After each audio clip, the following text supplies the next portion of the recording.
November 23, 2022, the constellation Hydra slithers across the morning sky. Mars, Jupiter, and Saturn are hung across the sky during evening hours. Chart caption, 2022, November 23, Mars is with Taurus in the west before sunrise. By Jeffrey L. Hunt.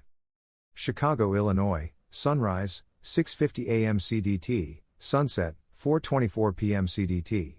Check local sources for sunrise and sunset times for your location.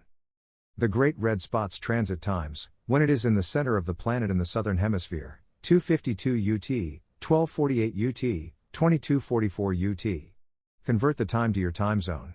In the US, subtract 5 hours for EST, 6 hours for CST, and so on. Use a telescope to see the spot. Photo caption, 2007, December 1st, late winter in the northern hemisphere shows clouds above the northern polar cap and some above the southern cap. NASA photo.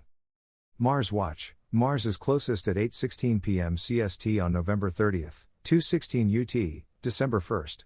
The distance is 0.544 astronomical unit, also known as an AU, where 1 AU is about 93 million miles. Before sunrise, the planet is 0.550 astronomical units away. This evening, about 4 hours after sundown, the separation is 0.549 astronomical units. The moon is new at 4:57 p.m. CST. Here is today's planet forecast. Morning sky. Bright Mars is the lone bright planet in the sky before sunrise. 1 hour before sunup, find it about 1/3 of the way up in the western sky. The planet is retrograding in front of Taurus, below, west of, an imaginary line that connects the bull's horns, Elnath and Zeta Tauri. Its westward direction is noticeable and it is easy to see the difference each clear morning or each evening. The planet is a week away from its closest approach to Earth. As noted above, the planet is 0.544 astronomical units away or about 51 million miles away.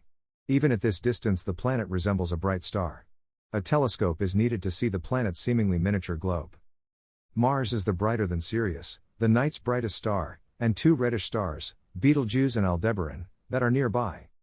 Mars is at opposition on December 7th. On that evening, the moon covers or occults the planet. Chart caption, late November, Hydra is visible across the southern sky before sunup. At this hour this morning, without the moon in the sky, dim Hydra stretches across the morning sky. Its head is nearly between Regulus, from Leo, and Procyon, part of Canis Minor, the little dog. The body zigzags toward the southeast. The snake is dim and a challenge to see from urban and suburban locations without a binocular's assistance. Alphard, meaning the solitary star of the serpent, stands over 1/3 of the way up in the south-southwest. The star is slightly brighter than those in the Big Dipper and distinctly reddish in color. Hydra's brightest star is 180 light-years and shines with a brightness of nearly 400 suns. It is about 25 times the sun's diameter, meaning an empty Alphard could hold over 15,000 suns. The snake's body goes below Crater, the Cup, and Corvus, the Raven. Both are on its back. The tip of the tail is still below the horizon. In short, the mythology around the constellation describes a scene where Apollo asks a raven to fetch water from a well with a cup. The bird was tempted to eat figs on a nearby tree. Upon a late return with the water for Apollo, the raven carried a water snake in its claws, complaining that the snake delayed the return. Apollo then placed the water snake, raven, and cup in the sky. The snake keeps the raven from drinking from the cup. Chart caption, 2022, November 23, Vega, making its first morning appearance, and Arcturus in the eastern sky before sunup.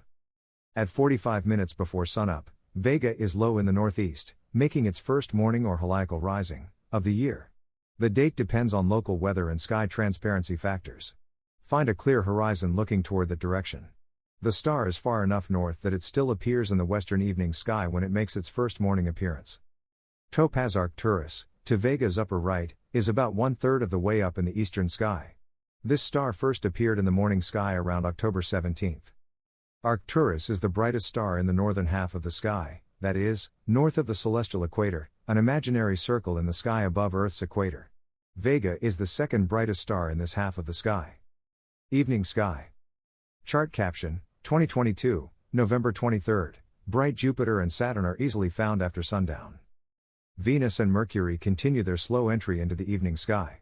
They set during bright twilight. Mercury passed Venus yesterday, but it is south of the Sun's second planet, setting 21 minutes after the Sun, while Venus sets 5 minutes later. Jupiter and Saturn are slowly migrating westward as our planet revolves around the Sun. Each evening the stars and planets are farther westward. Saturn is slightly west of the south cardinal point, about 1/3 of the way up in the south. The ringed wonder is slowly moving eastward, toward Nishira and Deneb al-Jidi. Use a binocular to find the two stars. The Jovian giant is that bright star in the southeast as night falls. Jupiter's retrograde ends tomorrow in front of a dim Pisces star field. The gap to Saturn is 39.3 degrees. After tomorrow, the gap opens. Recall that Jupiter passed Saturn 2 years ago. They do not appear together again until 2040. From Jupiter's great red spot is visible at 4:44 p.m. CST, during bright twilight, in Chicago. A telescope is needed, but the bright light interferes with the observation. Sky watchers farther eastward can see the planet higher and in a darker sky. Chart caption, 2022, November 23, 4 hours after sunset, Mars is in the east with Taurus. Mars rises 56 minutes after sunset. About 3 hours after sundown, Mars is high enough in the east-southeast and Saturn is still visible in the southwest. Jupiter is about halfway up in the south. The three bright planets seem to hang along the arc of the ecliptic, the solar system's plane. During the night, the stars and planets seem to move westward from Earth's rotation. Saturn sets, followed by Jupiter. By tomorrow morning, Mars is again the lone bright planet in the western sky.